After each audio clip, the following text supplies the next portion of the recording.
புதுக்கோட்டை மாவட்டம் மழையூரில் டாஸ்மாக் கடை அருகே முருகேஷ் என்பவர் மர்ம நபர்களால் வெட்டி படுகொலை செய்யப்பட்டார். குற்றவாளிகளை கைது செய்ய வலியுறுத்தி உறவினர்கள் சாலை மறியல் போராட்டத்தில் ஈடுபட்டுள்ளனர். கூடுதல் விவரங்களை செய்தியாளர் சாமிநாதன் வழங்கிட கேட்கலாம். சாமிநாதன், வணக்கம். இது குறித்தான முழு விவரங்கள்.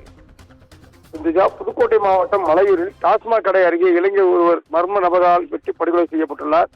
இந்த கொலையின் காரணமாக பொதுமக்கள் மற்றும் உறவினர்கள் டாஸ்மாக் கடையை அடித்து நொறுக்கியதோடு சாலை மறியலில் ஈடுபட்டதால் பரபரப்பான சூழ்நிலை நிலவியது. புதுக்கோட்டை மாவட்டம் மலையூர் பிள்ளையார் கோவில் தெருவைச் சேர்ந்தவர் முருகேஷ் என்பவர் அப்பகுதியில் உள்ள அரசு மதுபான கடை அருகே இருசக்கர வாகனத்தில் நின்றபோது அடையாளம் தெரியாத மர்ம நபர்களால் அவர் அறிவாளால் கொடூரமாக வெட்டி படுகொலை செய்யப்பட்டுள்ளார். இதில் முருகேசன் படுகாயமடைந்த நிலையில் மலையூர் அரசு ஆரம்ப சுகாதார நிலையத்தில் கொண்டு சென்ற நிலையில் அவர் உயிரிழந்துவிட்டதாக மருத்துவர்கள் தகவல் தெரிவித்துள்ளனர். தொடர்ந்து அவரது உடல் தற்போது புதுக்கோட்டை அரசு மருத்துவக் கல்லூரி மருத்துவமனைக்கு கொண்டு செல்லப்பட்ட நிலையில் முருகேசனை பற்றிய மர்ம நபர்களை கைது செய்ய வலியுறுத்தி முருகேசன் உறவினர்கள் உள்ளிட்ட கிராமத்தினர் 500க்கும் மேற்பட்டோர் மலையூரில் விடிய சாலை மறியல் போராட்டத்தில் ஈடுபட்டு வந்தனர்.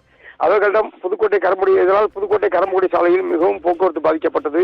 மேலும் அந்த பகுதியில் இருந்த டாஸ்மாக் உள்ளிட்ட அனைத்து கடைகளும் மூடப்பட்டது. அப்போது போராட்டத்தில் ஈடுபட்ட பெண்கள் சம்பந்தப்பட்ட டாஸ்மாக் கடைகளை இதுபோன்ற சம்பவங்கள் நடைபெறுவதற்கு காரணமாக இருக்கிறது என்று கூறி அந்த கடையை அடித்து நோக்கும் காட்சிகளை நம்ம கண்கொள்ள பார்க்க முடிந்தது. தொடர்ந்து அங்கு பதட்டமான சூழல் நிலவியதால் புதுக்கோட்டை மாவட்ட காவல் கண்காணிப்பாளர் அபிஷேக் குப்தா தலைமையில் சம்பவ இடத்தில் விசாரணை மேற்கொண்டு வரும் நிலையில் ஆலங்குடி டிஎஸ்பி கலையரசன் தலைமையில் 100க்கும் மேற்பட்ட போலீசார் அங்கே குவிக்கப்பட்டு பாதுகாப்பு பணியில் ஈடுபடுத்தப்பட்டனர். மேலும் அந்த பகுதி பொதுமக்களிடமும் உறவினர்களிடமும் பேச்சுவார்த்தை நடத்தப்பட்டது.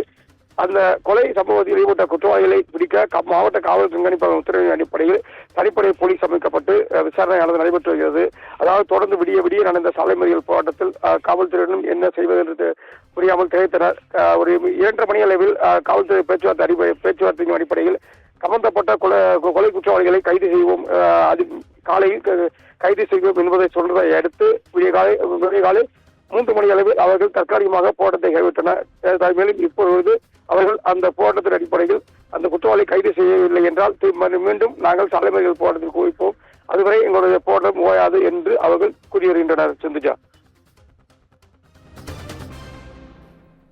விவரங்களை வழங்கியமைக்கு நன்றி சாமிநாதன்.